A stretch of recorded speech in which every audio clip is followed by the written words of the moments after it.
बिस्मिल्लाहिर्रहमानिर्रहीम, अस्सलामुअलैकुम। प्रोग्राम मुकाबिल के साथ मैं हूं सरवत वलीम। रऊफ क्लासरा, आमिर मतीन साहब हमारे साथ मौजूद हैं। पीपल्स पार्टी और मुस्लिम लीग नून की 9 साल की मुफाहमत के बाद अब देखा जा रहा है कि पीपल्स पार्टी धमकियों पर उतर आई है। मुस्लिम लीग नून सिंध की सियासत में मुतहरक होती हुई नजर आ रही है, जबकि पीपल्स पार्टी ने पंजाब में अपनी सियासी पोजीशन मुस्तहकम करने की ठान ली है। दूसरी जानिब वज़ीर आला सिंध सैयद मुराद अली शाह ने सूबे से विफाकी इदारों को बाहर निकाल फेंकने की धमकी दी है, जबकि आसिफ अली जरदारी की जानिब से चेयरमैन नैब को धमकियां दी गई। वो नैब जो खुद कभी खौफ की अलामत समझा जाता था, आज उसको धमकियां दी जा रही हैं। नैब को इस नहज पर पहुंचाने का जिम्मेदार आखिर कौन है, ये भी आपको बताएंगे। इमरान खान की बात करेंगे। इमरान खान को पंजाब से निकालने के लिए आसिफ अली जरदारी और मियां नवाज शरीफ क्या किसी नई मुहिम और अंडरस्टैंडिंग के थ्रू काम कर रहे हैं, या फिर नवाज शरीफ और आसिफ अली जरदारी का गुड कॉप बैड कॉप खेलने का मौसम भी लौट आया है। पीपल्स पार्टी के एक अहम सेनेटर हैं फरतुल्ला बाबर। उन्होंने अचानक से 18वीं तरमीम के हवाले से ऐसा महसूस होता है, जो बातें उन्होंने की उनका जमीर जाग उठा है। क्या 18वीं तरमीम जमहूरियत की कातिल साबित होने जा रही है? सेनेटर फरतुल्ला बाबर ने मजीद कौन सी अहम बातें की, वो भी आपके साथ शेयर करेंगे। प्रोग्राम के दूसरे हिस्से में आपको बताएंगे ऐवान सदर के अखराजात से मुताल्लिक इस हवाले से खबर दी थी हमारे प्रोग्राम मुकाबिल में चंद रोज कबल। ऐवान सदर की जानिब से दिलचस्प मौक़िफ़ है। सदर पाकिस्तान के मुताबिक उनकी 3 सालों की तनख्वाह किसी भी टीवी एंकर के 1 महीने की तनख्वाह के बराबर है। इस प्रेस रिलीज में जनाब सदर के हवाले से क्या क्या वजाहतें पेश की गई और कुछ नए अदाद-ओ-शुमार भी हमारे पास हैं, वो भी आपके साथ शेयर करेंगे और उनका पॉइंट ऑफ व्यू भी आपके सामने रखेंगे। प्रोग्राम के आखिरी हिस्से में ब्यूरोक्रेसी की बात करेंगे, जिसका एक पावरफुल टोला सुप्रीम कोर्ट के अहकामात पर अमल दरामद में रुकावट बन चुका है। अब मुतासर ब्यूरोक्रेट्स के पास क्या क्या चॉइसेस हैं, इन पर भी बात करेंगे। लेकिन सबसे पहले क्लासेस साहब, मौसम, सियासी मौसम बड़ा तब्दील हो गया है। गर्मी भी आ गई है और लेकिन मौसम भी तब्दील हो गया, मुफाहमत दुश्मनी में बदल गई है। अब ये वो कहते हैं ना, उसका शेक्सपियर का बड़ा मशहूर उसका प्ले है, उसका हेमलेट, उसकी लाइन है जो बड़ी मशहूर ज़मान है, there is a method in this madness, there is a method in this madness. ये जो यकदम मैडनेस के हमें मुझे पॉलिटिकल मैडनेस के हमें मुजाहरा नज़र आ रहा है ना, मतलब 3-4 चीज़ें मैं इकट्ठी आपको करके बताने की कोशिश करता हूँ कि बिलावल ने पहले चार्ज करने की कोशिश की, पंजाब में रिवाइव करने की कोशिश की, तो जरदारी साहब अपने बेटे से ही जेलस हो गए शायद। हालांकि मेरा ख्याल है बेटा दुनिया की वह चीज़ होता है कि जब वो तरक्की करे तो बाप को फ़ख्र फील होता है कि औलाद हमसे आगे बढ़े। तो ये वहद हमने माशाल्लाह वो देखे हैं कि जिन्होंने देखा कि बिलावल पेनिट्रेट कर रहे हैं, पंजाब में कोई पॉपुलैरिटी हो रही है, कोई थोड़ी सी रिवाइव होने की कोशिश हो रही है। एहतजाज अहसन ने भी किसी अपने इंटरव्यू में इस पर बड़ा सख्त मायूसी का इजहार किया था कि मसूफ के आने से पार्टी फिर दोबारा बैक टू स्क्वायर वन। तो फिर उन्होंने कहा नहीं, बिलावल शायद बच्चा है, इसको नहीं पता कि पॉलिटिक्स कैसे करनी। मसूफ खुद वो तशरीफ़ ले आए कि बिलावल को शायद इतने रिसेप्शन क्यों मिल पा रही है। खैर आ गए। इसके बाद हमने देखा जो एक नया प्लान एक हमें नज़र आया है, वो ये है कि मैं जो 4 चीज़ें आपको बता रहा था कि कल ये परसों की अब सिंध के चीफ मिनिस्टर की प्रेस कॉन्फ्रेंस आप उनकी मुराद अली शाह की, बिल्कुल उन्होंने कहा जनाब कि हम यहाँ से फेडरल ये एजेंसीज को भगा के मारेंगे, निकाल देंगे कि हमारे यहाँ फेडरल हुकूमत का कोई रोल नहीं है। आमिर मतीन ने बहुत पहले 2 साल मेरा ख्याल हमारे प्रोग्राम में बात की थी, जब हमने शुरू किया था कि 18वीं तरमीम पे अभी हम आएंगे कि 18वीं तरमीम के बाद पाकिस्तान ये फेडरेशन से ज़्यादा कन्फेडरेशन बन चुका है। अभी इस पर हम किसी तफसील से बात करेंगे। और जो फरतुल्ला बाबर ने सेनेट में इस पर कुछ पॉइंट्स रेज किए हैं कि जो हम बड़े खुश हुए थे कि 18वीं तरमीम पाकिस्तान को बड़ा मुस्तहकम कर देगी, मजबूत कर देगी। उसके आहिस्ता आहिस्ता एक एक करके जिन्होंने 18वीं तरमीम बनाई थी, अब उसमें से वो कीड़े निकालना शुरू कर रहे हैं और बड़े इंतहाई रेलिवेंट कीड़े निकाले हैं। इस तरफ आएंगे हम, फरतुल्ला बाबर साहब ने, वो हम आगे बात करेंगे कि चीफ मिनिस्टर ने कह दिया है। जब चीफ मिनिस्टर ये कह रहा है कि हम यहाँ से आपकी फेडरल वो जितनी भी आपकी एजेंसीज हैं, इन्वेस्टिगेशन की हूँ या दीगर हूँ, हम उनको किक आउट कर देंगे सिंध से, वो 18वीं तरमीम की बुनियाद वो ये बना रहे हैं। वो उससे कॉन्स्टिट्यूशनल वो पावर ड्राइव करने की कोशिश कर रहे हैं कि हम इंडिपेंडेंट हैं और फेडरेशन का हमारे कामों में कोई अमल दखल नहीं है। एक चीज़। उसके बाद हमने देखा कि फौरी तौर पर 2 साल बाद वो आ गए यहाँ पे न फिल्मी हीरो बन के आ गए शर्जील मेमन साहब। इससे पहले हमने देखा यान अली हो, डॉक्टर आसिम हो। ये अब दबाव बढ़ाने के तरीके बढ़ते जा रहे हैं कि अब नवाज शरीफ साहब को दबाव में लाया जाए और नवाज शरीफ से ज्यादा चौधरी निसार अली खान को लाया जाए। आएंगे दबाव में। आप कल वाली तकरीर देखें जो उन्होंने की है, ये खुर्शीद शाह ने की है, अगेन बड़ी उन्होंने इस पर लीथल स्पीच की है जो कल उन्होंने कौमी असम्बली में की है। अब रही सही कसर जरदारी साहब आके पूरी करने की कोशिश कर रहे हैं। अब इसमें से 2 चीज़ें हो सकती हैं। एक तो ये है कि जनाब कि वो कह सकते हैं कि हमारे रियल इश्यूज हैं, नैब हमें प्रोसिक्यूट कर रहे हैं। ये शर्जील मेमन साहब बड़े मोअज़्ज़ज़ आदमी थे, वहाँ तो एक तो इमाम मस्जिद थे, 5 वक्त की नमाज पढ़ाते थे, उस बेचारे पे कैसे मजलूम आदमी पे, नेक आदमी पे आपने शक करके ज्यादती कर दी। जनाब डॉक्टर आसिम हुसैन है, वो तो तहज्जुद पे पढ़ते थे, आपने कहा उनको फंसा दिया, आप ज्यादतियाँ कर रहे हैं, आप हमारे साथ पॉलिटिकल विक्टिमाइजेशन कर रहे हैं। हमने तो आपको कुछ नहीं कहा था, आपने भी पंजाब में 5 साल आपने अजायशां की, हमने तो आपको कुछ नहीं किया, ना नैब को एक्टिवेट किया, आपने हमारे खिलाफ नैब को एक्टिवेट कर दिया है। सो एक तो ये हो सकता है, पोलिटिकली मूव हो सकती है। दूसरा ये है 2018 के इलेक्शन करीब आ रहे हैं, अगर आपने ये ड्रामा ना किया, अगर आपने नवाज शरीफ को अपना पॉलिटिकल एनिमी नंबर 1 ना पेश किया लोगों के आगे, तो स्पेस इमरान खान ले चुका है।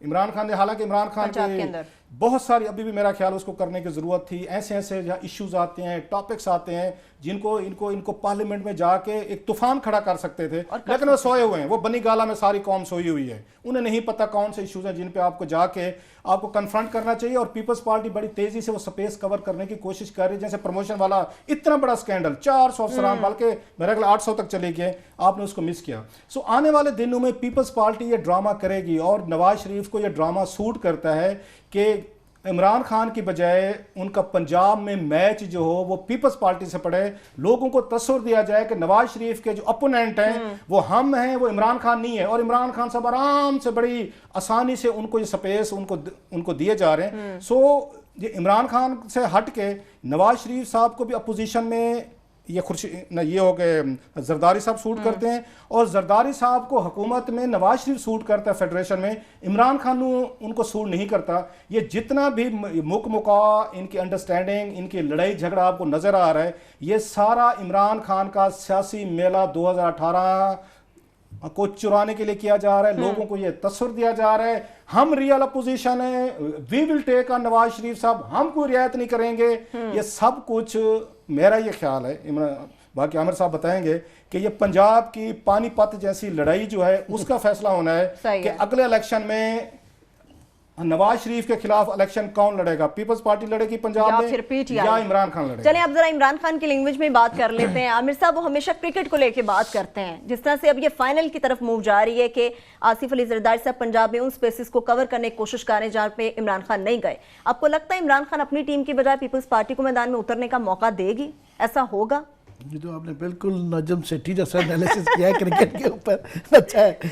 पर मैं बिल्कुल आपकी बात का जवाब देता हूँ। मैं क्विकली 2-3 पीछे, पहले तो मुराद अली शाह ने ये जो स्टेटमेंट दी वो ज़ाहिर है शर्जील मेमन 5 बिठाए हुए थे, जो आदमी भी, और ये बदकिस्मती है, मैं इसे पीपल्स पार्टी नहीं कहता, जरदारी पार्टी की, कि क्या एक बड़ी पार्टी होती थी और क्या उसका लेवल आ गया कि जो भी मुल्जिम होता है, मुल्जिम है, इल्ज़ाम है ना कि 5 अरब रुपए का शर्जील मेमन पे इल्ज़ाम है, जिसमें से 7 एजेंसियों में से 4 मान चुकी हैं और पैसे भी वापस कर चुकी हैं नैब के साथ वॉलंटरी रिटर्न करके कि जनाब हम मुजरिम हैं, मुल्जिम नहीं है, ये पैसे वापस ले लें। 3 अभी रहती हैं, तो वो मुल्जिम हैं जो कि ऑलमोस्ट अवामी नज़र में या मेरी नज़र में भी ऑलमोस्ट मुजरिम ही हैं, 2 साल गायब रहे हैं। तो वो मजबूरी ये है मुराद अली शाह साहब की कि उनको साथ बिठाना पड़ता है और ये बड़ी बड़ी बातें करनी पड़ती है ना कि जी हम फेडरल चौधरी निसार को और फेडरल एजेंसियों को यहाँ से पैकअप कर देंगे और ये बला बला, उनको डॉक्टर आसिम के लिए भी करना पड़ता है।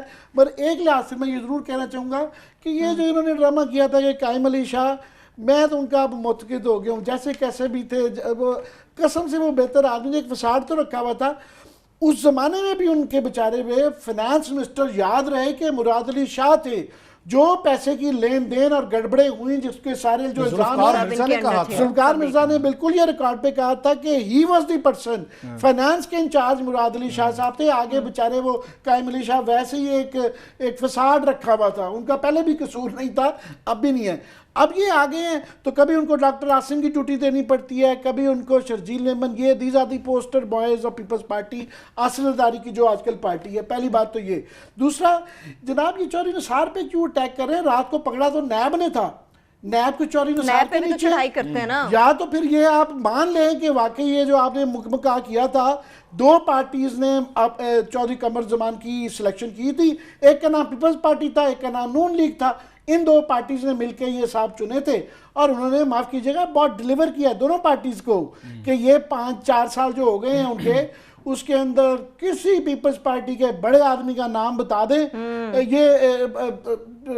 ये थोड़ी सी स्टेज करने के लिए बड़े ड्रामे के रात के 2 बजे उठा लिया, वो लेटा जा रहा है, किया क्या है, बड़े आराम से जाके चाय पिलाई, उसको एक कोरमा खिलाया और उनका भाईजान वो ऑर्डर थे समझा बस यही चीज बुरी मान अब आप घर जाएं, सुबह बड़े आराम से उन्होंने वो करवा के उनको प्रोटोकॉल मिल रहा है, 5 स्टार की तरह रह रहे हैं। आपकी बात काट रहा हूँ, वैसे ना बच्चे की जान निकली हुई थी कि पुलिस दोबारा तो नहीं पकड़ लेगी, तो बच्चे की उसके बावजूद यकीन नहीं आ रहा था। अंकल आसिफ ने पूरा इंतजाम किया हुआ था। ब्रेक के बाद आए, मैं बताता हूँ क्या किया था। बिल्कुल, ब्रेक लेते हैं, ब्रेक से वापस आएंगे, नैब की तो बात करेंगे। एक तरफ कहा जाता है कि नैब पॉलिटिकल विक्टिमाइजेशन बंद करे, पीपल्स पार्टी ऐसा कहती है। जरदारी साहब भी खुल्लम खुला नैब को धमकियां दे रहे हैं। नैब की ये जो हालत हो गई है, हर तरफ से धमकी आती, कुछ नहीं कर पाती, इस नैब पे पहुंचाने का जिम्मेदार कौन है? ब्रेक लेंगे।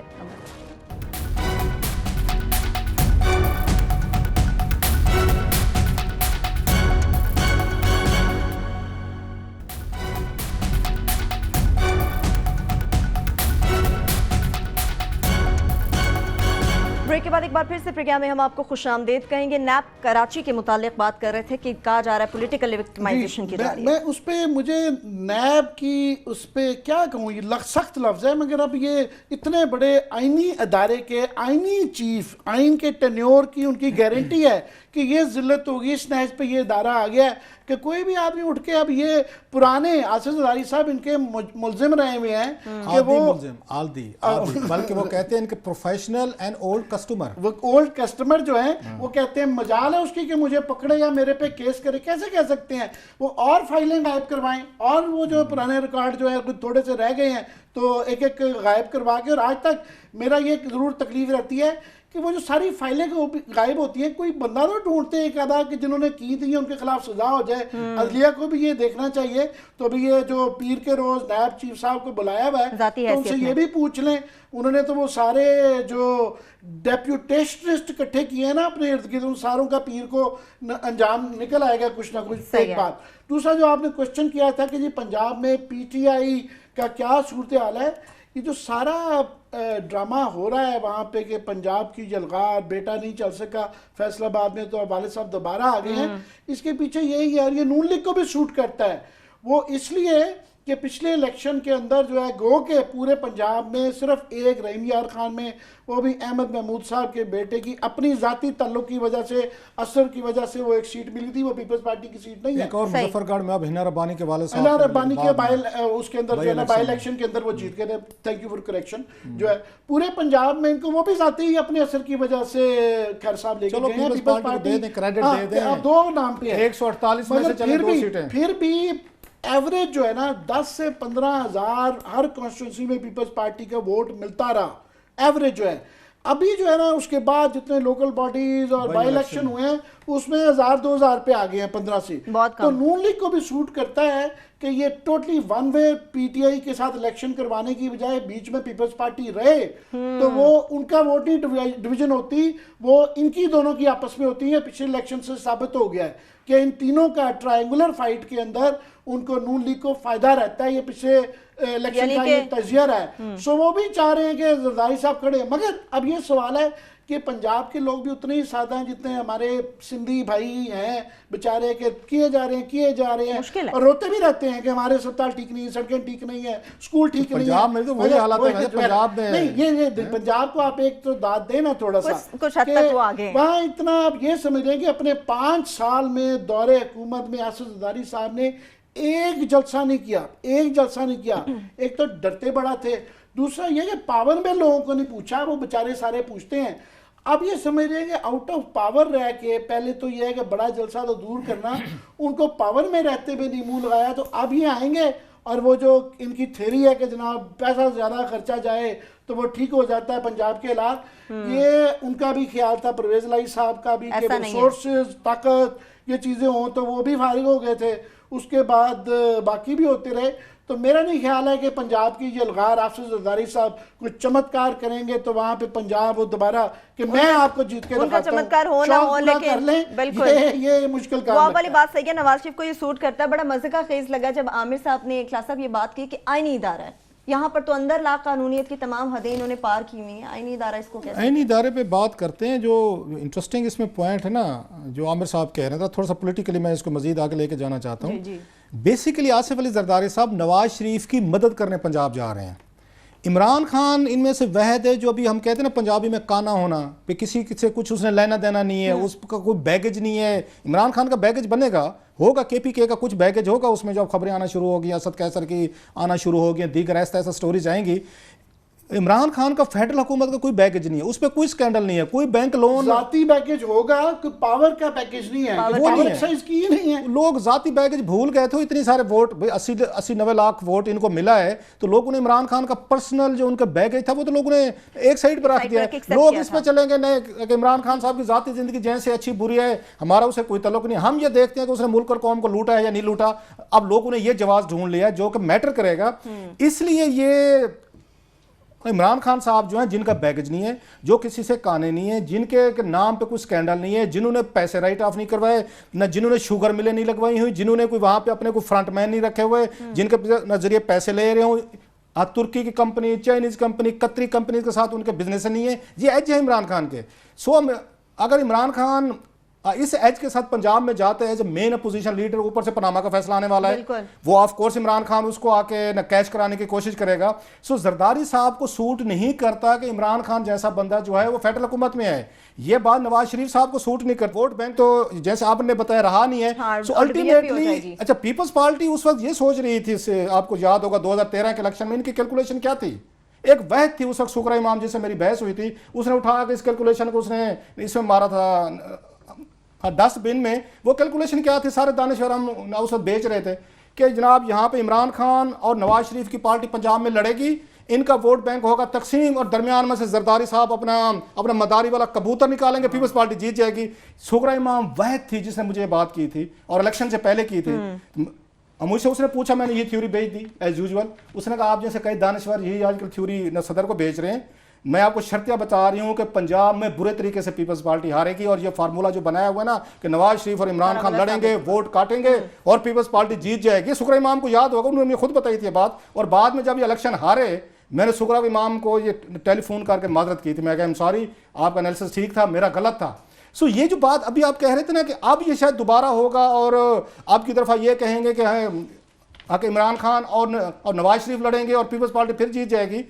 पीपल्स पार्टी वहां पंजाब में ना जीतने के लिए जा रही है, ये स्ट्रेंथन करने जाएगी कि नवाज ही जीते, ये यहाँ पे हुकूमत बनाए, वो सिंध में आपकी कॉन्फेडरेशन बना के बैठे हुए हैं। उनको एनएफसी का हर साल 4-5 अरब रुपया मिल जाता है। उनको फाइनेंस मिनिस्टर बैठा हुआ है जुल्फकार मिर्जा ने खुल के बातें की हुई हैं कि कितने अरब रुपए ये फाइनेंस मिनिस्टर जो हैं ये उनको दुबई भेजते थे अपने आप को जीतने के लिए, इमरान खान को हराने के लिए ये जा रहे हैं। इनको जरदारी को और पीपल्स पार्टी को फेडरल लेवल पे कोई हुकूमत बनाने की जरूरत नहीं है, कोई इस गंद में पड़ने की जरूरत नहीं है अपने ऊपर नए स्कैंडल बनाने की। इनको आराम से सिंध से 30-35 सीटें एमएनएस की मिल जाएंगी, ये अपोजिशन का रोल अदा करते रहेंगे, या सेनेट में भी अपने 10-15 बंदे आप उसके जरिए भेज देंगे सिंध के जरिए। आपको वहां पे पंजाब में जाने की या फेडरल हुकूमत में जाने की, अपने ऊपर नए केसेस बनवाने की कोई जरूरत नहीं है, कोई बैगेज इनको नहीं चाहिए। ये मजे से सिंध में बैठे हैं, वहां अयाशी करें, 30-35 बंदे आए। सब ये बता देंगे डील इसे कहा जा सकता है कि ये डील होगी? डील है, ये दोनों की सर्वाइवल इसी में है, नवाज शरीफ की और जरदारी की सर्वाइवल इसी में है कि गुड का बैड का खेलते हुए अगले इलेक्शन तक जाएं। आने वाले दिनों में, मैं आपको अभी बता रहा हूं, आने वाले दिनों में इनकी वॉर ऑफ वर्ड्स मजीद बढ़ेगी। एक दूसरे के ये अपने कहते हैं गंदे कपड़े उसमें धोना, ये रोड पे एक दूसरे के गंदे कपड़े धोएंगे, टीवी चैनल्स पे इनके डर्टी लिनेन को वॉश करेंगे, इनके टीवी चैनल्स पे इनके लोग आएंगे, उनकी लड़ाइयां देखिएगा। एक ड्रामा, एक या सो प्ले आपके सामने शुरू होने वाला है। लोगों को तस्वीर दिया जाएगा कि इस मुल्क में नवाज शरीफ की रियल अपोजिशन जो है ना वो हिज मैजेस्टी आसिफ अली जरदारी ये ख्वाहिश है, मगर ये होने नहीं जा रहा, पंजाब में नहीं हो रहा। ख्वाहिशें तो हजार होती हैं। आमिर साहब एक छोटी सी ब्रेक लेंगे, जब ब्रेक से वापस आएंगे नैब के ऊपर तो यकीनी तौर पे बात करेंगे कि नैब को इस नहज पे पहुंचाने का जिम्मेदार कौन है, और सेनेटर फरतुल्लाह बाबर साहब की जानिब से 18वीं तरमीम पर जो अहम बातें की गई हैं, क्या कहा जा सकता है 18वीं तरमीम जमहूरियत की कातिल साबित होने जा रही। ब्रेक लेंगे, वापस आएंगे हमारे साथ।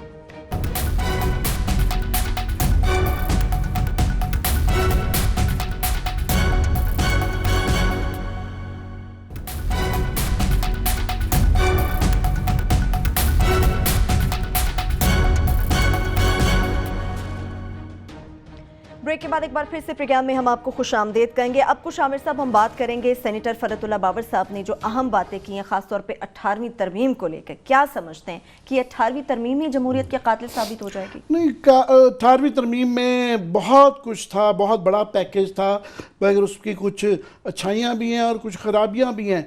बुरी बात यह है कि वो सारा कुछ के बंद कमरे में हुआ, हमें पता ही नहीं है। वो पार्लियामान के अंदर बलडोज करके उसको पास कर दिया गया कि जनाब वो काफ़ी सारी चीज़ें जो उन्होंने की उसके पीछे लॉजिक क्या थी, मंतक क्या थी, रशनाल क्या था उसका, तो वो नहीं पता। खराबी जो सबसे बड़ी जो मुझे नज़र आती है कि इसमें जो पार्टी लीडर्स को एब्सोल्यूट कंट्रोल दे दिया कि वो टोटली जो है वो डिसाइड करेंगे कि जनाब कैंडिडेट कौन होंगे, और बाद में भी टोटल उनका कंट्रोल है कि जहाँ पे वो रबर स्टैंप है सारे MNA MP जितने भी हैं पार्टी लीडर के आगे।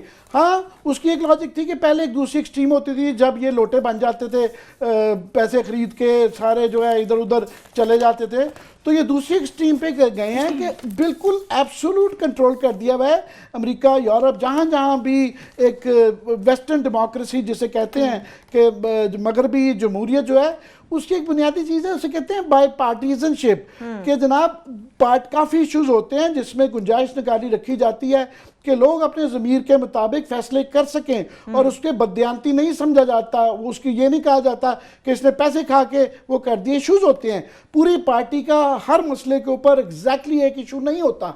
अभी इसमें बहुत ज़्यादा कंट्रोल कर दिया। एक तो ये है कि पार्टीज़ के अंदर जमहूरियत ना होने की वजह से ये है कि वो तमाम पावर लॉबीज़ को ले आते हैं, गरीब आदमी के आने का चांस ही है, मामे चाचे तमाम ये रिश्तेदार जो है ना इकट्ठे कर लिए, तमाम पार्टीज़ का ये हाल हो गया है।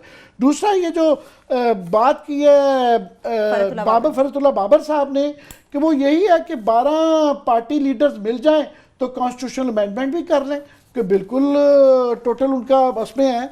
वो अलग बात है कि उन्होंने ये मिलिट्री कोर्ट्स पे की है कि जनाब उनका क्योंकि एक स्टांस हमेशा एंटी एस्टेब्लिशमेंट रहता है, और इससे पहले याद रहे कि रज़ा रब्बानी साहब पिछली दफ़ा रो रहे थे, तो ये ज़रूर बात है कि ये रोते ज़रूर रहते हैं मगर अल्टीमेटली वोट डाल देते हैं। सो ये रोना भी थोड़ा सा कॉस्मेटिक है कि मजाक ही बन गया हुआ है, मगर पॉइंट ये बड़ा वैलिड है कि पहले एक 58(2)B की दूसरी पहली एक एक्सट्रीम थी कि टोटल सारा इख्तियार पावर प्रेसिडेंट के हाथ में दे दिया गया था, अब टोटली दूसरा दिया हुआ है कि प्राइम मिनिस्टर के हाथ में चला गया है। और अभी जो प्रेसिडेंट का ऑफिस बन गया है, ये बाद में क्लास साहब पूरी फाइल लेके बैठे हुए हैं, बताएंगे कि वो ऑफिस कितना सेरेमोनियल और क्या मजाक बन गया है। उसके ऊपर बात करते हैं 18वीं तरमीम के ऊपर, चूंकि क्लास साहब बात हो रही है। फरतुल्लाह बाबर साहब ने कहा कि पार्टी पॉलिसी के तहत वोट देना पड़ेगा वरना खुद को कमतर महसूस करूंगा। आपको क्या लगता है सेनेट की सीट इतनी भारी है कि जमीर से भी ज्यादा आगे निकल गई?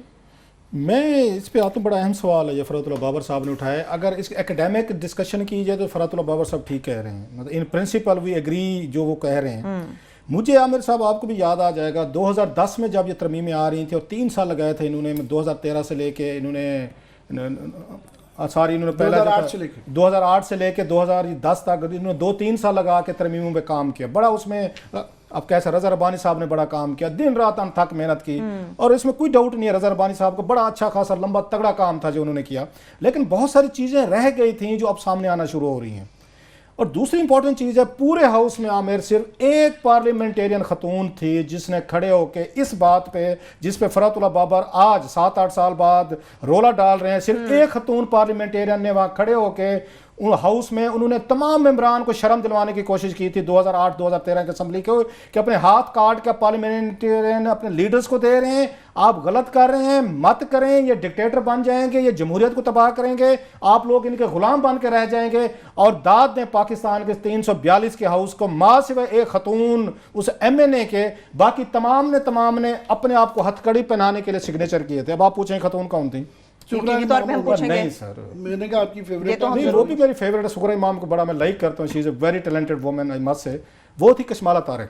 अच्छा। और कशमाला ने बड़ी वहां पे लंबी तकरीर की, ये उसका क्रेडिट है कशमाला तारिक का, we must give her the credit कि फरतुल्लाह बाबर जैसा ओल्ड पार्लियामेंटेरियंस, एक पुराना जर्नलिस्ट, लिखारी, लेफ्ट का आदमी, जमहूरियत पसंद, स्ट्रगल की, वो नहीं वहां पे न बैठ के इस बात को नोट कर सका था। रज़ा रब्बानी साहब जैसे न बड़े ऑनेस्ट, ईमानदार, अच्छे पार्लियामेंटेरियन वो रीड नहीं कर सके।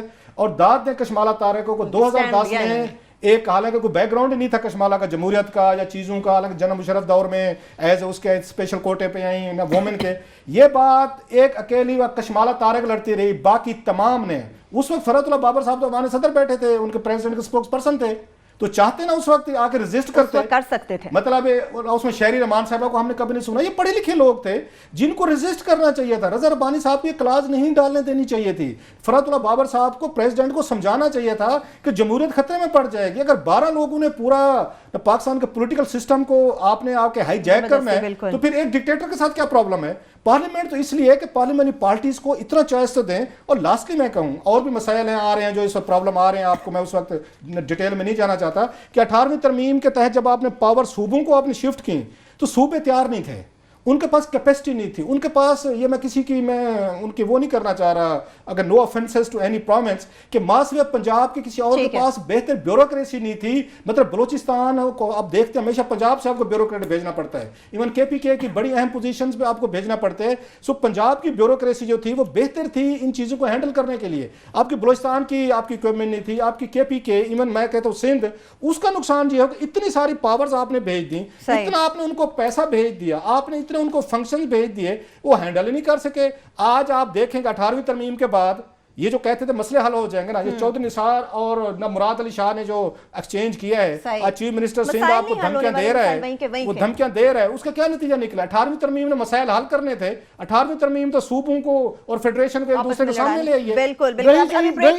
लास्ट इस टॉपिक पे कह दूंगा, रही सही कसर इलेक्शन कमीशन ने कर दी है कि जो पार्टी के इलेक्शन होते हैं वो एक मजाक बन के रह गया, इलेक्शन कमीशन कुछ नहीं करता उसके ऊपर। कहने को वो भी बड़ा कुछ करते हैं। एक छोटी सी ब्रेक लेंगे, जब ब्रेक से वापस आएंगे तो आपको बताएंगे कि कुछ रोज पहले ईवान सदर के अखराजात से मुताल्लिक हमारे प्रोग्राम में डिटेल्स फराहम की गई थी अपने देखने वालों को, लेकिन वहां से बड़ी दिलचस्प प्रेस रिलीज आई है, नया दादो शुमार भी है, उनका पॉइंट ऑफ व्यू भी है, वो भी आपसे शेयर करेंगे हमारे साथ।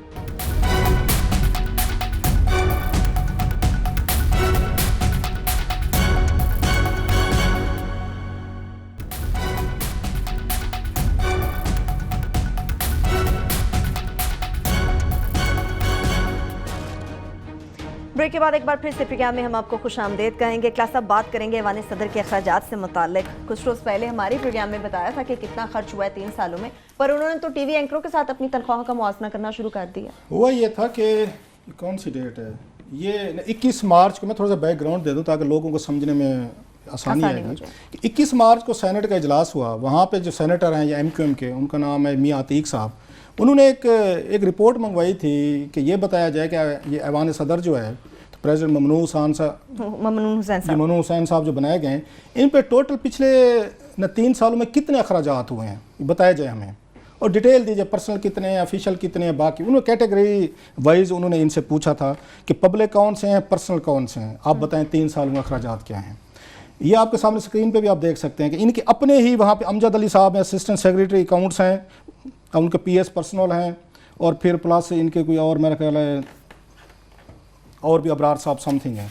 ये डिटेल उन्होंने वहाँ पे पेश की, कोई इसकी उन्होंने डिस्क्रिप्शन नहीं दी, कोई इसकी उन्होंने वजाहत नहीं दी सेनेट को, एक बहुत बड़ा इदारा है, कि ये अखराजात पर्सनल क्या होते हैं, पब्लिक क्या होते हैं, और ये अखराजात हुए कैसे हैं। हमने वहाँ से स्टोरी पिक की बिकॉज कि these are official documents, public documents हैं, कि आपका ईवान सदर खुद, उनके जो लोग हैं ईवान सदर के, वो सेनेट ऑफ पाकिस्तान को ये बता रहे हैं कि पर्सनल बुनियादों पर उन्होंने 1.5 रुपये खर्च किए हैं, और बाकी जो पब्लिक जो थे उनके एक्सपेंडिचर थे वो उस पर उन्होंने तकरीबन 1 अरब 10 करोड़ रुपए वगैरह खर्च किए। सो 3 सालों में ईवान सदर जो है, जो प्रेसिडेंट जो है ममनून हुसैन साहब पे, वो 2.5 बिलियन रुपीस खर्च हुए हैं, ये सेनेट को किया है। हमने इसको रिपोर्ट किया एज इट इज। अब मैं उसमें कैसे लिख सकता था कि जो चीज़ें उन्होंने नहीं लिखी।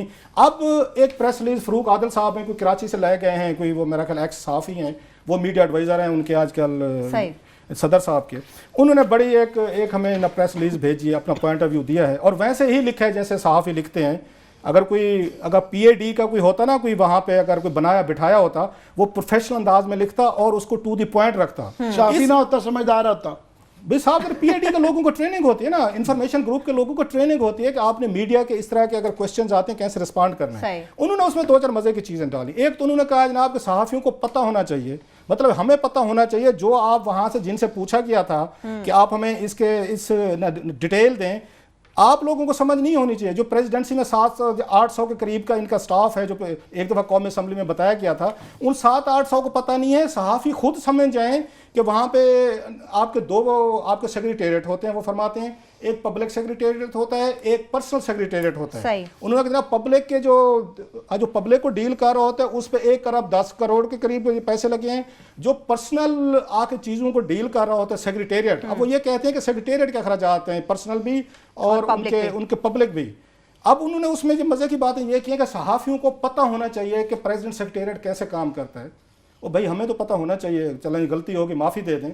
आपने सेनेट ऑफ पाकिस्तान को चीज़ें एक्सप्लेन की कि जो हमें भेज रही हैं, आपको किस चीज़ के पैसे मिल रहे हैं? आपने यहाँ 3 सालों में 2.5 बिलियन रुपीज़ इस कौम का खर्च कर दिया है। अगर आप लोगों को पता नहीं होना चाहिए, चले आपने कर लिया, आपकी वजाहत आ गई कि सदर साहब ने ज़ात पे खर्च नहीं किया, वो कहना चाहते हैं। ये न ज़ात से मुराद उनका है कि उनका पर्सनल सेक्रेटेरिएट है। चले फेयर इनफ, आपकी बात होगी। आगे सुने, वो ये फरमाते हैं कि सदर मुमलकत अपनी तनख्वाह के अलावा कौमी खजाने से 1 रुपया भी वसूल नहीं करते। वाज़े रहे, अब ये वाज़े रहे, जरा वाज़े रहे, इनकी तनख्वाह सिर्फ 80,000 रुपये जब माहवार है। इतना गरीब प्रेसिडेंट है पाकिस्तान का, 80,000 रुपये माहवार तनख्वाह। आगे सुने, जो 3 वर्षों के दौरान वहाँ पर मुबल्लिग 28,80,000 रुपये बनती है, जो मौजूदा हालात में बाद सहाफ़ियों की 1 माह की तनख्वाह के बराबर है। बेचारे अब अंदाजा करें, सदर बनना तो बड़ा घाटे का इस पे 2-4 सवाल पैदा होते हैं। पहली बात तो ये है, मैंने फ़रूक आदिल साहब को एक मैसेज किया, मैं कि सर आपके सदर तो बहुत बेचारा गरीब है, 80,000 रुपये तनख्वाह है, आप जो मीडिया एडवाइजर हैं आपकी कितनी तनख्वाह है? कमाल है क्लासेस साहब। And he refuse to tell, मतलब हमारे टैक्सेस पे बैठते हैं, उन्होंने इनकार कर दिया, कहते मैं नहीं बताता, मेरा ये टॉपिक ही कुछ और में। और जो बाद में आपने पता करवाया आमिर मतीन साहब ने, मैंने पुराने सेक्रेटरी साहब से सदर पाकिस्तान के पूछा है, वो कह रहे हैं इनकी 1.5 लाख से ज़्यादा होगी। ठीक है जी, अब 1.5 लाख से ज़्यादा, और फ़रूक आदिल साहब हमें करेक्ट कर सकते हैं अगर हम गलत कह रहे हैं। अगर 1.5 लाख मीडिया एडवाइज़र ले रहा है कराची से आके, तो सदर पाकिस्तान 80,000 रुपये ले रहे हैं। एक मुझे एक सराय की लतीफ़ा याद आ गया सर। एक हमारे यहाँ एक आपको पता पीर बहुत हैं, एक पीर साहब गए अपने मुरीदों के घर, तो उन्होंने कहा जनाब के, अब उनके साथ ऑफ कोर्स बहुत सारे लोग भी होते हैं, तो उन्होंने कहा जनाब पीर साहब आपके लिए तो हमने दाल पकाई है, तो मुरीदों के लिए क्या पकाएं? अब उसका जो जवाब था वो तो मैं नहीं बता सकता कि पीर साहब अगर दाल खाएं तो मुरीद क्या खाएंगे। सवाल ये है कि अगर मीडिया एडवाइजर 1.5 लाख रुपए तनख्वाह ले रहा है और सदर पाकिस्तान की तनख्वाह 80,000 है, ये तो और अगर ममनून हुसैन से ज्यादा मजलूम हुसैन। अगली सवाल ये कि अगर उन्हें अच्छी तनख्वाह लेनी है सदर पाकिस्तान ने, 2-4 ओहदे में उनको नॉमिनेट कर देता हूँ, या लाखों की तनख्वाह है। कौमी असम्बली में ही बताया गया कि चेयरमैन पीटीवी जो होता है उसकी जो है वो 15 लाख रुपए पर महीने की तनख्वाह है। ममनून हुसैन साहब वही बन जाएंगे। ममनून हुसैन साहब को फिर अप्लाई चेयरमैन पीटीवी कम करना चाहिए। तनख्वाह पे इतना एतराज है, इतनी आपको तकलीफ है, तो पीटीवी चेयरमैन बन जाए। और दूसरी जो उन्होंने 80,000 रुपए लिखा, अभी भी आज हैं टीवी चैनल पे हमारे साथ बैठ के शो करें। लास्ट मिनट हमारे पास है। मैं लास्ट कहना चाहता हूँ, ये नहीं बताया उन्होंने, उनके स्पोक्स पर्सन ने, कि इनके अलावा क्या क्या इनको मराद क्या मिली एज ए प्रेसिडेंट के तौर पर। ये बहावलपुर गए वहाँ कॉन्वोकेशन के लिए सर, 2 जहाज भेजे गए, एक जहाज पे खुद गए और फैमिली गई, दूसरे C-130 पे बकायदा बुलेट प्रूफ गाड़ी अलहदा गई। जरा एक्सपेंडिचर देखें, कराची का स्टेट गेस्ट हाउस जिस पे सिर्फ गैर मुल्क सरबराह रह सकते हैं, वो ममनून हुसैन साहब की पूरी फैमिली रह रही है वहाँ पे उनकी फैमिली। ये अलहदा एक स्कैंडल है। ये जरा फाइल देख लें, मैं जरा आने वाले हफ्तों में इन्फॉर्म करते रहेंगे। इसमें इतने भी मजलूम नहीं है, इतने जो इनके जो है ना, जो उन्होंने कहा, और बैरून मुल्क दौरों पे गए थे, 62 लाख रुपए की टिप्स दे के आए थे। 62 लाख हमारी और ये कौम की जेबों से जो 80,000 देते हैं, माना जाए 80,000। और दूसरा लास्टली इसमें जो फॉरेन ऑफिस की और कम्युनिकेशन है कि वहाँ स्टेट गेस्ट हाउस में जिस तरीके का उसको जेर इस्तेमाल लाया गया है, वहाँ पे बकरे भेड़ बकरियाँ, ये तस्वीरों के साथ डॉक्यूमेंट्स के साथ सब कुछ दिखाएंगे कि जिनकी तनख्वाह 80,000 है, वो सबसे ज़्यादा स्टेट गेस्ट हाउस कराची पे उनके बच्चे रह रहे हैं। और स्पोक्स पर्सन का यह कहना था कि वो सिक्योरिटी रीजंस की वजह से उनको रखा गया है। तो सवाल यही होता है कि हजूर स्टेट गेस्ट हाउस भी आपने रख लिया, बच्चे 3 बच्चे रह रहे हैं, प्रेसिडेंट हाउस भी आपके पास है, आपके पास 2-2 जहाज भी हैं, गाड़ियों के काफिले भी हैं, फिर भी कहते हैं तनख्वाह मेरी 80,000 है। मैं दावत है तो ममनून हुसैन साहब को कि मेरी तनख्वाह पे हमारे साथ टीवी शो करें। आप ऑफर कर देना कि आपकी जगह पे दो एक जो तकरीरें देखी हैं उनमें वाकई एंकरिंग का पूरा मसाला मौजूद है। लेकिन एक बात है, सब चीजें अपनी तरफ, लेकिन अगर सदर साहब की तनख्वाह 80,000 रुपए, तो ये यकीनी तौर पर उनके दरबारी की 1.5 लाख है, तो ये बड़ी ज्यादती है उनके साथ। इसके साथ ही प्रोग्राम अपने इख्तिताम को पहुंचता। अपना बहुत सा ख्याल रखें। खुदा हाफिज़।